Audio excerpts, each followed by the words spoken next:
Samantala, naka-alerto din ang Philippine National Red Cross sa epekto ng Bagyong Ruby sa Metro Manila. Maliban sa kanilang mga tauhan, naka-standby na rin ang kanilang mga kagamitan at amphibious vehicles kung sakasakaling tumaas ang baha sa Kamaynilaan. Si Joseph Parafina para sa detalye. Ipinahanda na ng Philippine National Red Cross ang kanilang mga amphibian vehicles para gamitin sa pagre-rescue kung sakaling tataas ang tubig sa iba't ibang lugar ng Metro Manila dahil sa bagyong si Ruby. Bukod sa mga pagkain, rescue personnel at mga gamot, naka-preposition na rin sa iba't ibang lugar ng bansa para madaling maipadala at mapakinabangan ng taong bayan.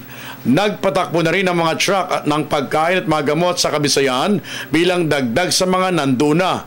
Bagamat batid nilang di naman kasi nung napinsala ang mga lugar na dating pinahirapan ni Yolanda. Right now we have prepositioned a lot of our assets. Actually, one of our amphibians, as directed by our chairman Richard Gordon, is right now in Marikina. Because Marikina is, although mataas siya, but still talagang binabaha siya. And most of our assets in water search and rescue are already alerted within Metro Manila and nearby areas. Sa panig naman ng Philippine Navy, inanunsyo nito na ngayong kasagsagan ng bagyo, patuloy ang pagkakarga ng mga pagkain at gamot sa kanilang mga barko na kung saan nakahimpil ngayon sa Cebu, Cavite at Palawan. Mas madali daw makakariyak ang mga ito kapag kinakailangan ng gamitin.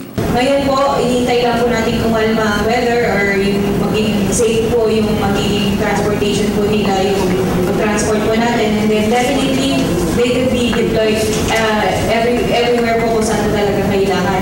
Iniulat din ng PNRC na dahil sa matinding aral na iniwan ni Yolanda noong isang taon, hindi na sila gasinong nahirapan ngayon sa preparasyon dahil sa pagkisa na rin ng iba't ibang ahensya ng pamahalaan at ng taong bayan. Para sa Telebisyon ng Bayan, Joseph Parafina.